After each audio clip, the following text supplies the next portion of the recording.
with Dr. Tom Osborne. What I'm going to ask you, Mark, is do the average fan or those historians look at Tom Osborne more so as in the going for two and losing, or the two wins over Miami and Florida in the bowl game? Are you a baseball fan, Kevin? Yes. But I mean, I have to admit, it's more so either a distant second or close third. Okay. I'm going to bring up, as soon as you mentioned Osborne and the disappointment of 1983 versus what he accomplished later, I instantly thought of the Boston Red Sox,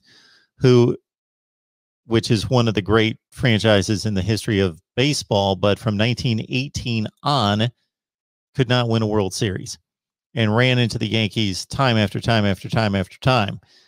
Most famously, Bucky Dent, 1978, and most famously in 2003, Aaron Boone hits a home run that, again, crushes the Red Sox spirits and hopes of winning a World Series. Then the very next year, the Red Sox break through against the Yankees with a remarkable, miraculous come from behind, down 3-0. Had never happened in the history of baseball. Come back, win 4 consecutive games in the American League Championship Series, go on to win the World Series for the first time in 86 years. Since then, the Red Sox have won 4 World Series, and to a certain extent, all is forgotten. And I'm sure a lot of baseball fans are yelling at me right now for bypassing the 86 World Series, in which the Red Sox had it all lined up to win with 2 outs in the 9th inning, 2 strikes, and the whole deal. And then Bill Buckner let a ground ball go through his legs. So to that point, basically what I'm stating is that the 2 championships near the end of his career wiped out any frustrations prior to. So you know, Kevin, as well as I do, that Oklahoma and Nebraska owned the Big 8, much like Ohio State and Michigan, at the same time the Big 10 throughout the 70s. But Oklahoma typically had the upper hand on Nebraska. They beat Nebraska at one stretch, even though Nebraska was basically losing 0 to 2 games per year. Oklahoma beat them something like 12 out of 15 years. Barry Switzer, Tom Osborne. Then Osborne, when Switzer had some NCAA issues in the early 80s, Nebraska emerged as the best team in the conference. And yes, I still remember Sports Illustrated magazines that I still have in a box somewhere declaring Nebraska is the best team of all time, because they were just obliterating everyone in 1983. They get into this shootout with Miami. They get down by 2 touchdowns. They make a great comeback in the 4th quarter. They tie the game, or came within 1 point of tying the game.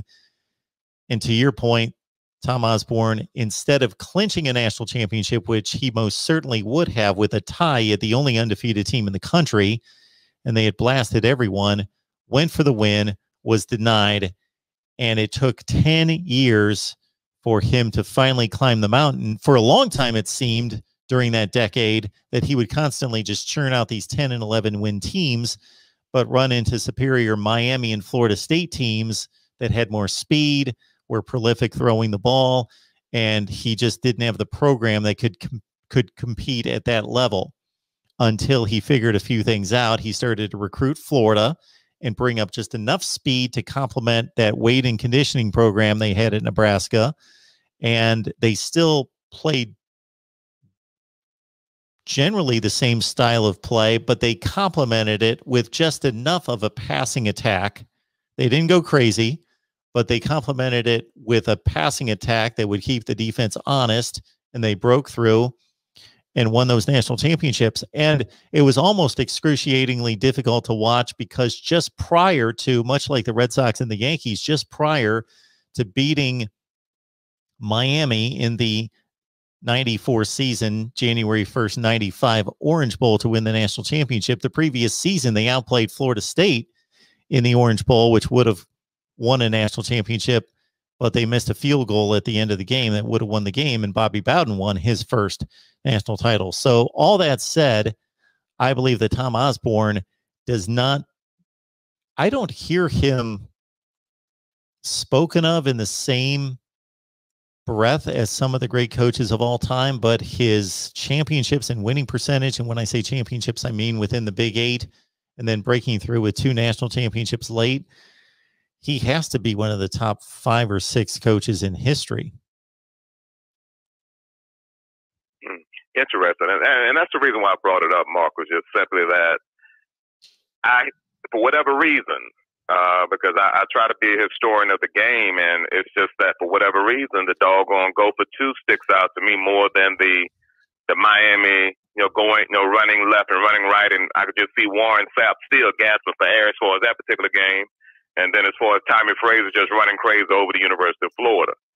Let me make one last point that came to mind when you talked about Osborne and Miami and the 2-pointer as well.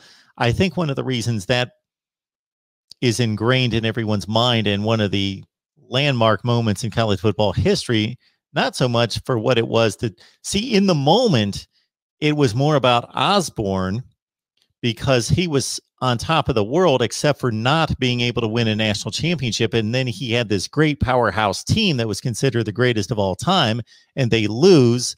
And it's, oh, poor Tom Osborne. He can't get it done. When is it ever going to happen? But Miami was kind of the afterthought. They were the Cinderella, but we didn't know that they were going to stick around or be any good because they hadn't been before that. But what it ended up decades later being more so than Osborne, because he corrected his situation. He finally reached the top of the mountain. That launched the Miami dynasty. And that's, to me, what it's more remembered for, is launching the Miami dynasty more so than it being Osborne's major disappointment, because he, again, erased that.